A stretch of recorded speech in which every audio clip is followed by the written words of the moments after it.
Welcome to the B2B Marketing and Copywriting Podcast. I'm your host, Linda Malone, certified conversion copywriter, copy strategist, and founder of The Copyworks.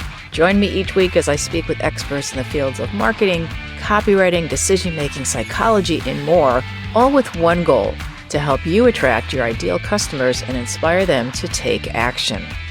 Today, I'm joined by Linda Malone, a high performance and a high conversion copywriter for B2B brands and a marketing strategist at The Copyworks. Linda, thanks for coming on the show today. I'm so excited for this conversation. Thanks for having me on. I know we've been connected on LinkedIn for a long time, and we've interacted on a bunch of our content together. And one of the things that always has stood out to me about your content is you're always thinking so critically about how can we tell better stories? How can we make our brand better? How can we communicate our product to the world better? And you share such wonderful stories. I am thrilled to have you on the show today. So to discuss all things copy and content.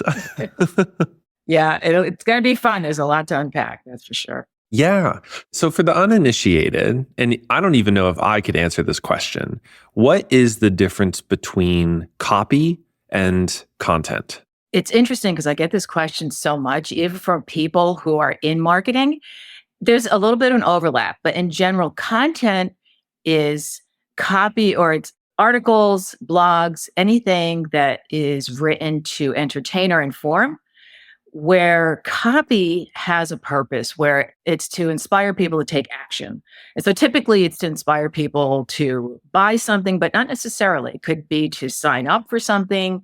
It could be to join a group. I mean, anything that just has a purpose for that copy. And it's also that content showcases your brand and your expertise, but it doesn't need to incite action like copy does. Does that make sense? Yeah. So when somebody writes a post on LinkedIn, but they add in, I don't know if this is semantics, if they add in like a call to action, or they're writing the post to try and get somebody to click a link or buy something, is that copy or is that content, or is it both? Am I just kind of combining things?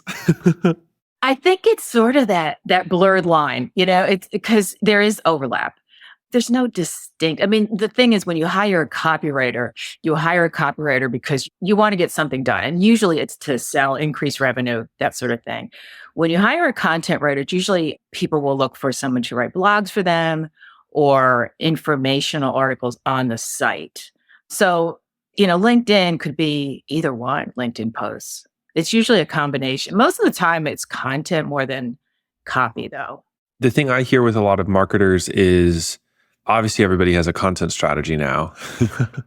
Everybody wants to put out content, but then there's these like specific points in time or specific actions, like a LinkedIn post or a landing page, in which they're stepping out of just, I'm creating content for XYZ purpose. And I'm really thinking about as you said, how do I get somebody to take action off of that? That's a really useful distinction. Thank you. Yeah. And it's a question I get a lot, which surprises me but then again, I was a content writer for like 20 years without knowing that's what I was doing. I just wrote articles, and at that time, content I wasn't doing a lot of online. So it was a lot of print publications. But that's content. And in fact, one of the things I wanted to do on LinkedIn, and I still may do it, is to take a piece of content and show how I would rewrite it to be more of a copywriting approach. I would tune into that tomorrow. Okay.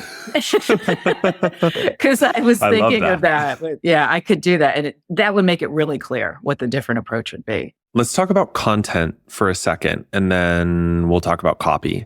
When people go out and create content, I see a lot of people sort of stop themselves short. They don't know where to get started. How about? And especially for our sales reps and our account executives that listen into the show, one of the things you do when you do social selling, obviously, is you create content, but you're not a content marketer and you're not putting stuff out on the blog. So for somebody who's just getting started with creating content, what are your go-tos? Like, how do you get started when you create a piece of content? What are the questions you're asking when you start writing that you're trying to answer? the number one thing is, what are people talking about? So that's why I go through my LinkedIn feed first to see what is getting people fired up. And it's also, what's trending. Like, for example, TikTok is huge now. As I've said a million times, I'm not on it yet, but I know.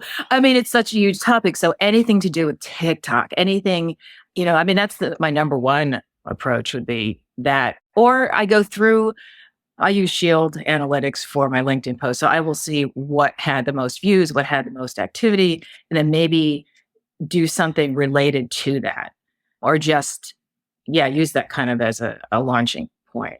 I love that, because you're sort of like, you're trying to insert yourself into that conversation, right? You're trying to get yourself in it. So when you have an understanding of what you want to talk about, the idea you have, or like what people are discussing out in the world, how do you overcome like blank page syndrome? At least that's what I call it, where you have that cursor blinking. Like, how do you just get going? Is it writer's block? Yeah. Yeah, like how do you get past writer's block, Linda? I want to know. You know what? I shouldn't say never. I rarely have that. Because my mind is always going, like, to a point where it's annoying, to a point where I'm like medication for it. I have a little bit of OCD. Well, it's not mental health month anymore, but I do have a ton of ideas. What I do is I have a folder actually right next to me when I'm really stuck. And it's articles. I'll go online I do have some folders online, and I collect ideas. And that's a lot of times what I'll go to. But usually it's not that hard. Or I'll just, if I'm really lazy, I'll take something I've done before and repost it, do a different, a starting point. But I don't like doing that. They tend to not get as much attention. And I think it's because people know that I'm being lazy. Even though it's like refurbished, but when you're writing a piece of content, like what are the frameworks that you're using? Like when you're actually putting something on a page, I know that every writer has their own process, especially when creating a piece of LinkedIn content or a TikTok or whatever, but we'll stick with LinkedIn for now. What's the formula you use, or like what's the framework you use to create that post? What are the key ingredients in a good LinkedIn post when you're writing content? The number one thing is the headline, the opening line. So that's like the headline on a piece of copy, or the subject line of an email. There's something that like 80% of, people will just read that. And so if that headline or that first sentence doesn't grab people, like I've written LinkedIn posts, for example, that I think should be getting more attention than they are. And I will go back and change the opening sentence to see if it works. And usually it does. I can do something more with that. Like today, I posted about my first 3 clients were people who didn't know me. They were people who were friends of mine, and the whole post is about trust. And you have to have that trust in order for people to buy from you. I was going to start it in a different way. I forget what it was, but I thought, no, it's just not catchy enough. So I started with that and then pulled people in. Once people start reading, it's easy to keep them reading as long as you keep it interesting enough. But it's it's starting out of the gate, and it's breaking it up into smaller chunks. Like I don't see a lot of people doing this anymore, but you don't want to have like a huge block of copy.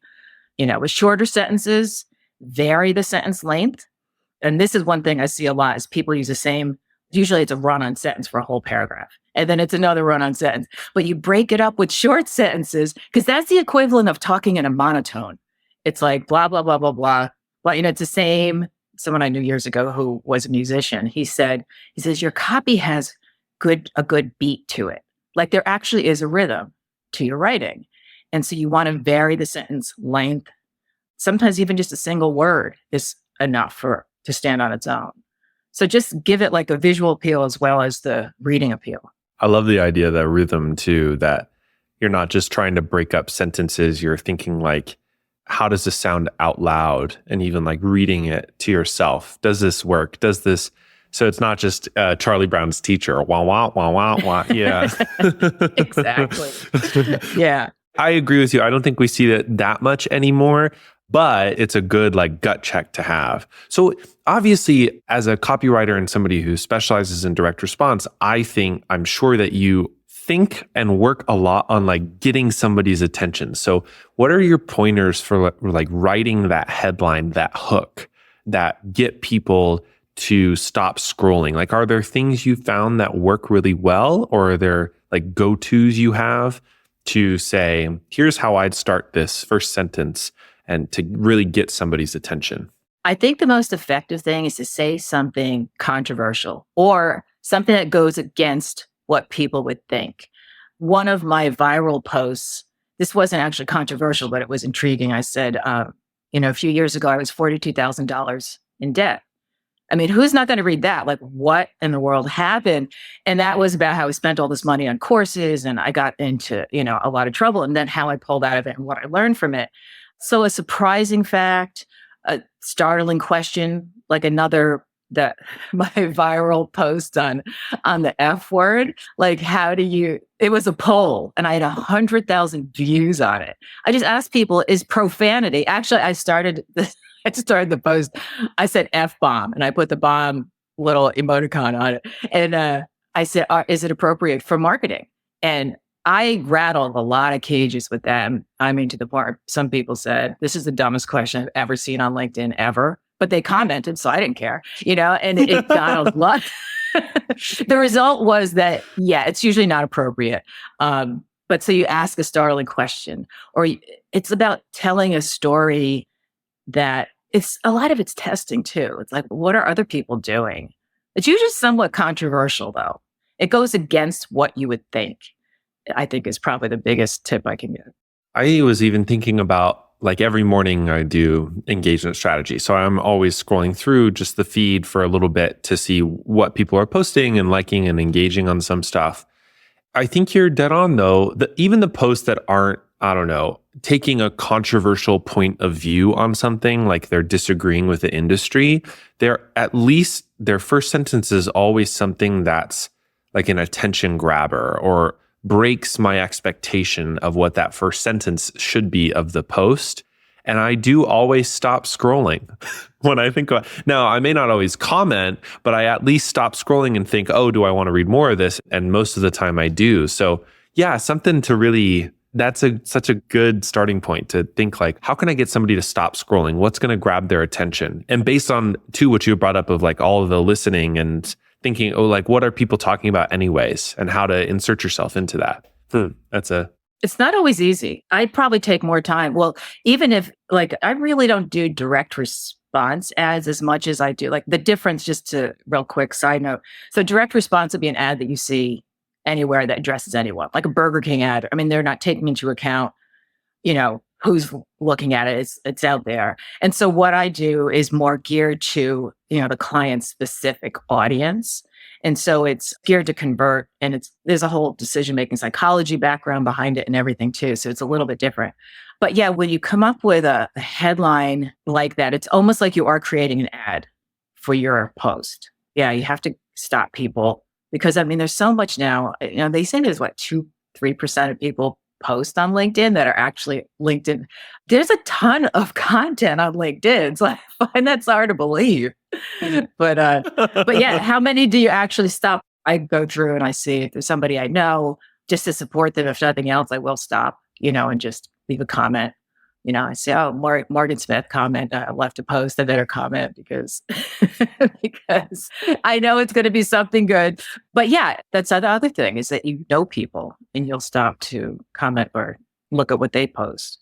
Let me ask you a couple related questions. Like, what do you think are appropriate calls to action on content? And maybe we don't have to stick exclusively with LinkedIn stuff here. But as I was thinking about like, oh, we have copy stuff that's like directly geared to try and generate a response or to try and convert. And then we have content, which sort of sits adjacent to that. One thing that I've begun to see people do at the bottom of their posts is like, hit that bell or like follow me for XYZ. Or I know it's pretty common, or it has been on some accounts where somebody will comment like their course in the comments to be like, hey, if you like this, buy my course.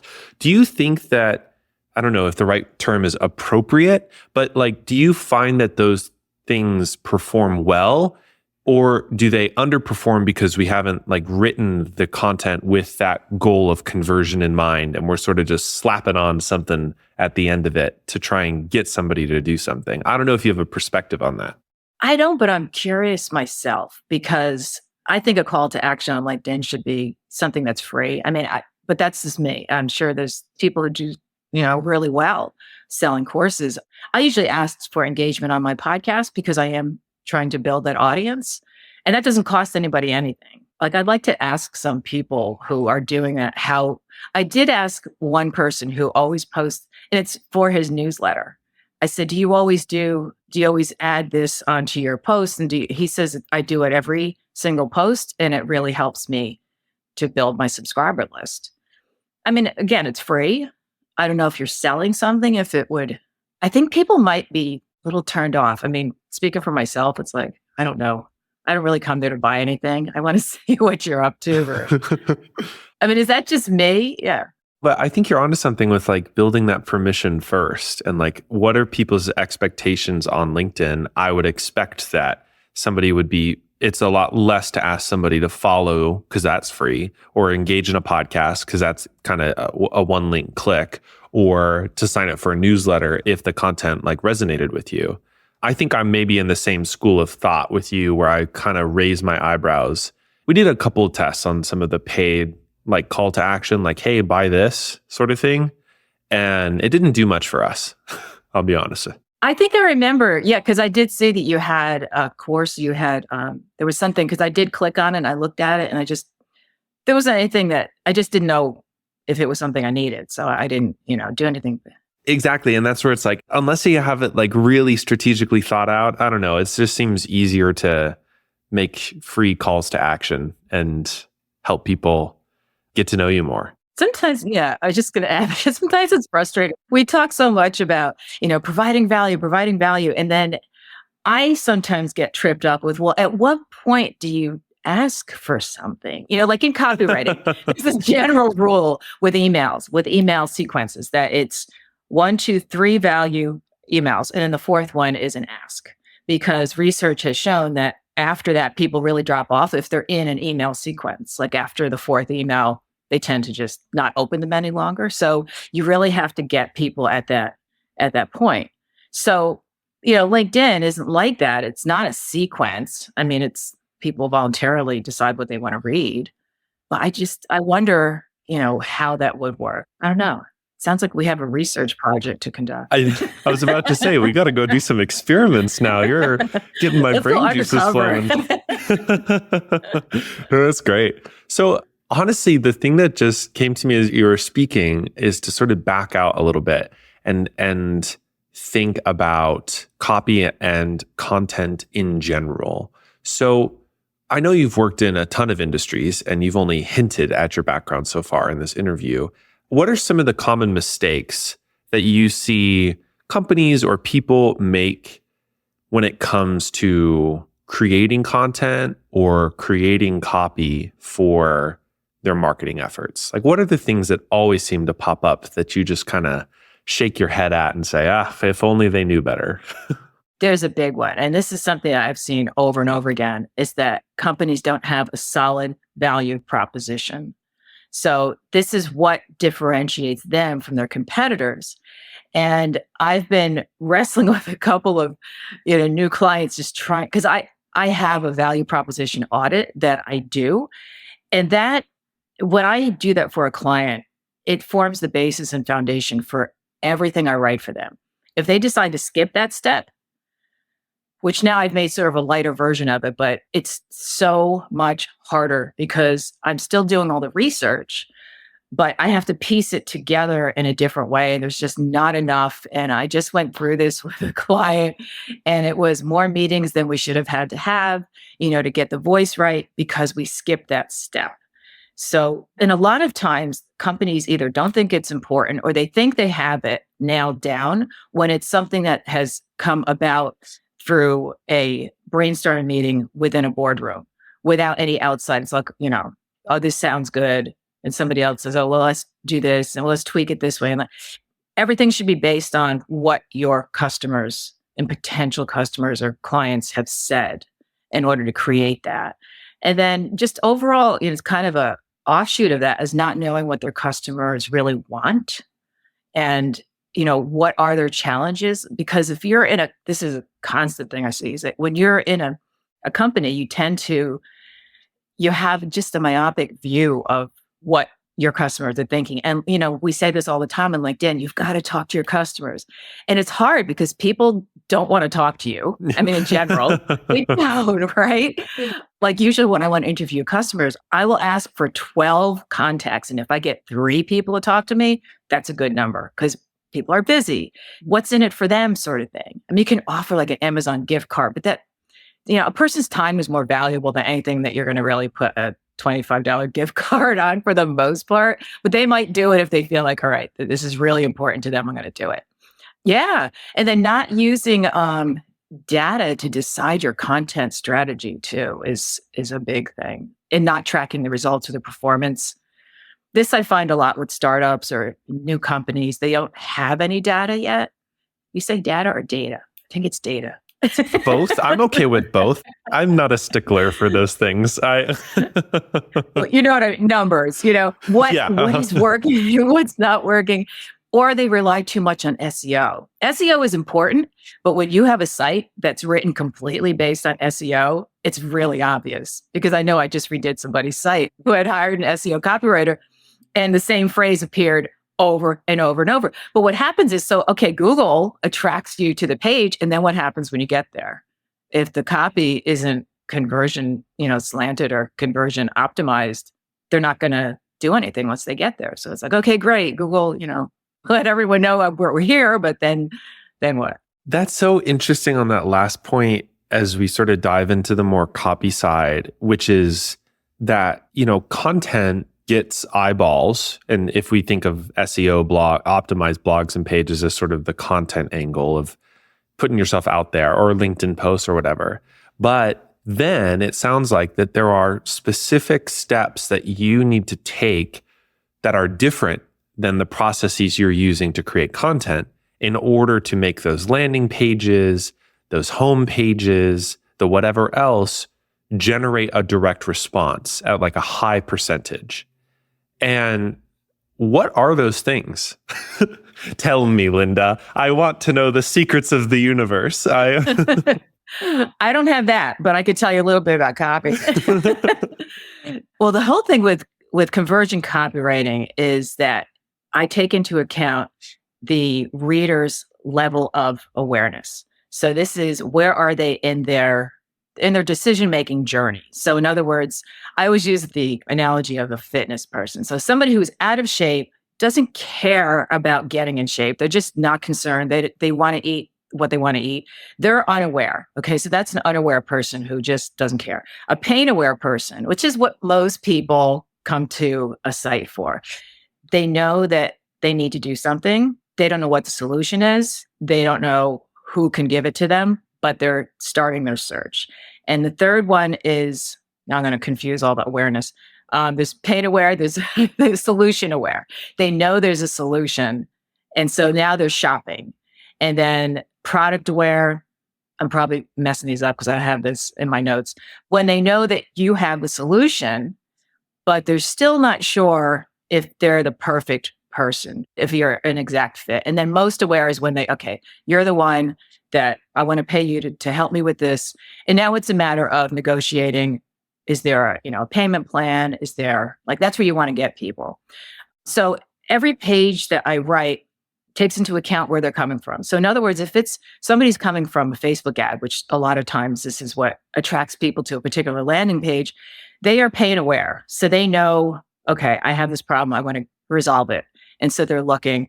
Just a side note, a homepage, and this is something I learned from working with a web developer, which I wasn't completely clear on. Homepage is very different from a landing page. So your homepage is the hardest to write because people can come from anywhere. They could have found you through Google. They could have come to you through a Facebook ad. Usually not. Usually have a specific landing page for a Facebook ad. But the homepage has to take into account every level of awareness. So you have to write it in such a way that it captures everyone's different levels of attention. So this is why we pop out headlines. They're called crossheads, actually, because most people will skip and they'll like, I do this. Like you get the headline, okay, and then you look for the bigger words, the quotes that are popped out. And then if that's interesting, yeah, and then you go back and you read the fine print. So there's an art and science to the whole, to writing a page. It's not just, and it's to pull them through the different levels of decision making, like a sales page. That's why sales pages are so long, because you're taking people through all those levels. Like, okay, I understand your pain. Here's a solution. Here's why it could work for you. Here's why we're the people. So that's why, people say, oh, sales pages are so long. They work. They're proven to convert much higher than shorter sales pages because you give people that time to go through each of those stages. That's interesting, even thinking about like mapping your copy on the page to where somebody is in their buying journey, whether they are solution aware or product aware or just pain aware. Likely you're not too many unaware people are visiting your site. So one thing that stands out to me from that process is like, how do you balance those things? Like, what is there a formula in terms of, is it kind of like merging the data point you made? Is it based on the data you have about what sorts of users are visiting your site? And so you're building more copy toward pain aware users, for example, versus product aware users? Or do you just go for like a good mix between different things? I'm thinking sort of at a larger level instead of just one landing page or another, like in terms of a whole site or in terms of a whole campaign. Is there a balance between those different levels and like what percentages maybe even do you shoot for? Do you have a rule around that? A lot of the people that I write for they're placing Facebook ads. Like right now I have 3 clients that are coming from Facebook ads. So they're going to a specific landing page. They are pain aware. Somebody like that, you can introduce the product a lot quicker or earlier in the page. For example, if you go to a homepage, so you don't really know this person or offer or service, and the heading, the hero section, that big section at the top of the page has a button that says buy now. And you don't even know anything about that person or service. If you click on it, because we like to click on things, it's just human nature. So you click on it, it takes you to a sales page. You're not ready to buy, you just leave. So instead of doing something like that, I would suggest doing what's called a call to value. So it could be, and you've probably seen this, you may even have it on your own site, I don't know. If you click the button, it takes you a different part of the page. So instead of an actual pitch, you're going to get more information that will help you make a decision. Because that's the thing, copy is really just to help people make a decision. And the decision could be that they're not in the right place. You're not the right person for them, and that's fine. It's helping them decide that. So I'm not sure, how to answer your question exactly, because it depends on the analytics. Like that's why I like my clients to use the Hotjar. If you're familiar with that. Yeah. Yes. And you can see where people are going. You can see what page they're getting stuck on. It's really a matter of looking at, doing surveys, talking to people. It all comes together. There's no real one answer or one analytic. It's all of it. Wading through. That's why it takes 4 to 6 weeks for me to come up with a value proposition for all the research. It's not something that happens like in a week. It takes a long time. And do you think that people rush that? Or I'm sure that people do rush that process all of the time because they feel so anxious to get something on the page? Yeah. And it's just a waste, because I try to explain that even just getting people to talk to you, if you're going to set up interviews with people, there's no way everyone's going to be available that week. It'll be 2 weeks out, it'll be 3 weeks out. I mean, that alone takes time. But then actually diving into, like, I get into all the social media. I go on Reddit, I go on Quora. What are people talking? What are they saying about? What's the unfiltered conversation about this product or service? I love that because people don't have, like, when you talk to somebody, a lot of times they'll kind of tell you what they think they should be saying, or they'll filter it out, or it's even worse if they're writing it in a survey, because then they have time to edit and, well, it doesn't sound good. But when you get on these sites, especially Reddit. We do some social listening in the sales subreddit and like SaaS too. I was on that last week, just filtering through some keywords, and yeah, you get how people feel. Right. They don't hold back. But that's what you want. I get the best copy ideas. Like when I see some of that, it's like, this is gold. Even on my own website, which is being revamped, by the way, it should be probably next week. But the copy I wrote I hired myself to write my own copy. So everything on my own website is from conversations that I had with other people about copywriting, about and getting on sites like Reddit. And like one of the quotes was, I always thought that copy was just a matter of, putting things together that sounded good. And that's something that people do think. It's like, oh, this sounds great. A lot of times what sounds great doesn't convert and you can't use it. I come up with things sometimes. It's like, I really want to use this. And it's like, I ask myself, is this something somebody said? Or would they say if the answer is no? It's like, no, but then I'll save it like to think of later how ingenious it was, but didn't make it. Totally. It's interesting you bring that up too, because what I hear you're automatically doing, which I want to sort of piece apart for just our listeners, is like you've built all of this insight into what people are talking about, and you continue to do so. And then you're merging that with data about what's performing and what's not performing on the existing site. And then you're leveraging just the natural way that people talk about things to build your copy for the page. And so the question I have is, I'm sure you have some preferred like frameworks for actually building that page, like the cadence to the page itself. So do you have a couple preferred, like, I know copywriters love their alphabet soup of acronyms. So do you have a couple favored ones that you like to use when building that page, that sales page? Well, the one that everyone's heard of that we use a lot is the PAS, problem, agitation, and solution. That's always a good one. So you present the problem and then you really kind of pour lemon juice over that paper cut and you just get them to really feel it. And then, but then you, before they're about to like get off of your page, you tell them, but wait, there's something I can help you with.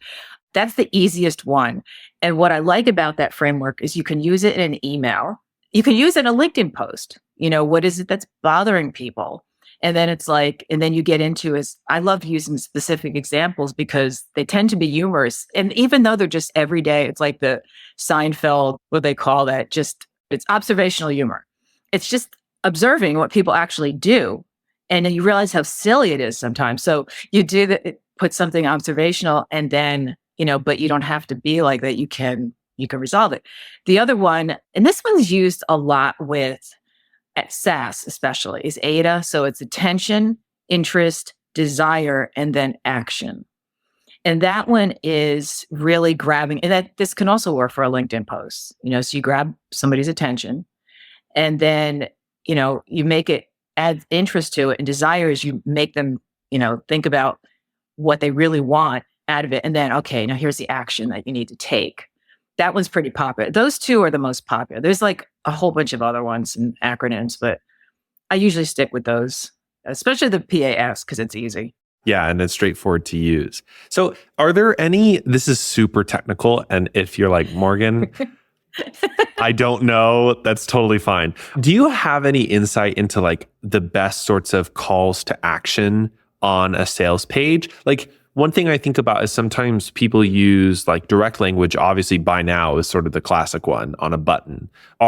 Does more passive language fit too? Like verbs that are like explore or learn, or are those more calls to value, as you said, instead of calls to action? I don't know. I'm really just curious about this like technical, like how do you close the deal? You've set it up and then what's the thing you say to really close it all?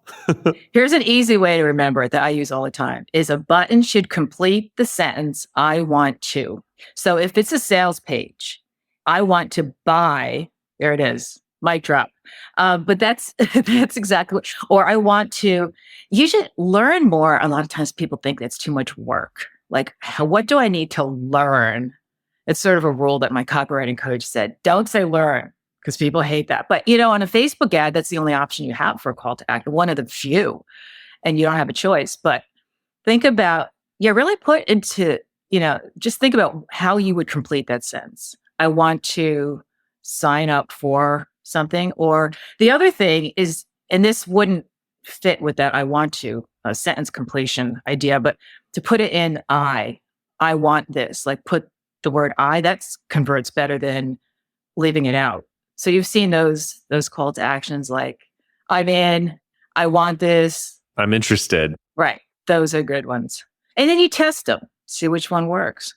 Always put it up against the data. I love that discipline too. You're not just, I don't know, maybe this is something you hear more from prospects who have objections to your work than your actual clients. But I always hear people sort of treat both content and copy in sort of this, oh, it's kind of willy-nilly, it's sort of fluffy, you're just kind of putting words on the page.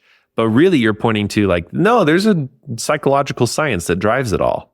It's huge. And the thing is, if you do it well, it looks easy. And that's like any profession. You watch anyone, professional athlete doing something, they make it look easy.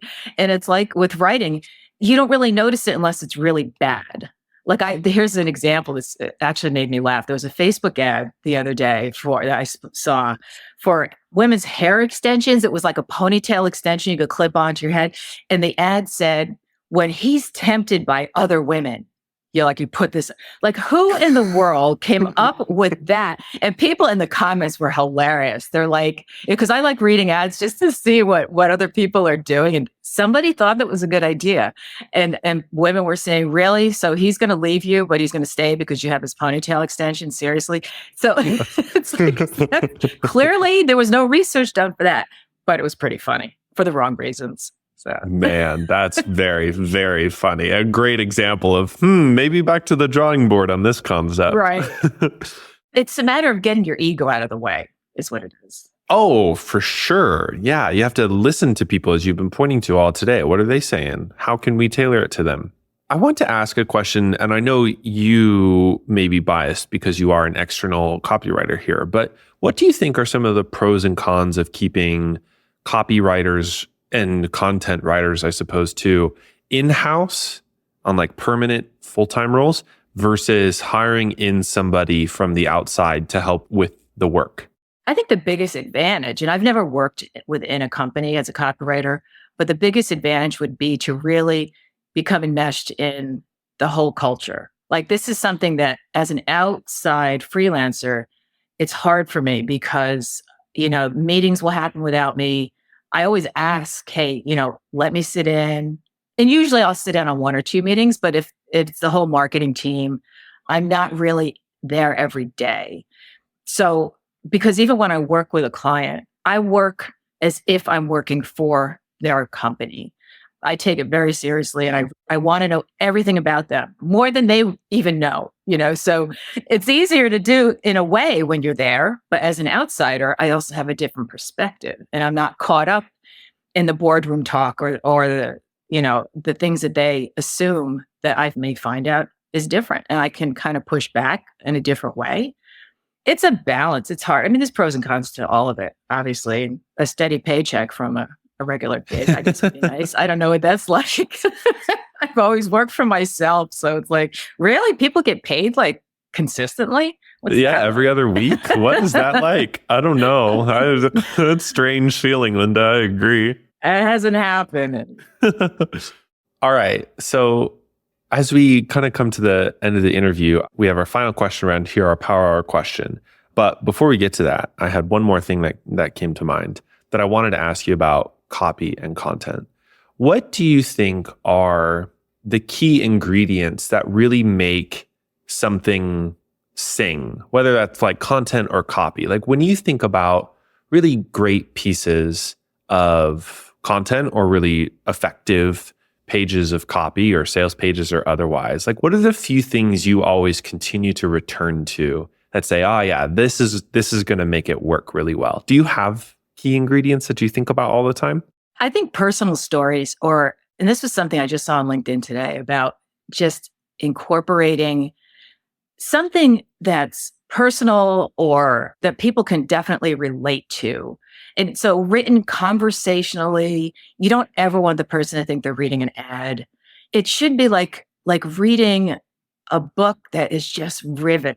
what, and I don't know what that is really. I mean, but part of it is just writing conversationally and not writing as you speak, writing as your readers and your buyers speak, because sometimes there's a difference. And just making it interesting, throwing in some humor if it's appropriate. And I don't know when it's really not. And humor doesn't have to be, like laugh out loud hilarious. It could just be a little, sentence that you flip a different way or something, or A little unexpected. wry joke. Yeah. Uh-huh. Yeah. And people will look for that. Cause I know when I get emails like that, or, I'm reading copy that I know is funny, I will look for those little things and just, don't be boring, I guess. I mean, there's Well, no real secret. Stop being boring.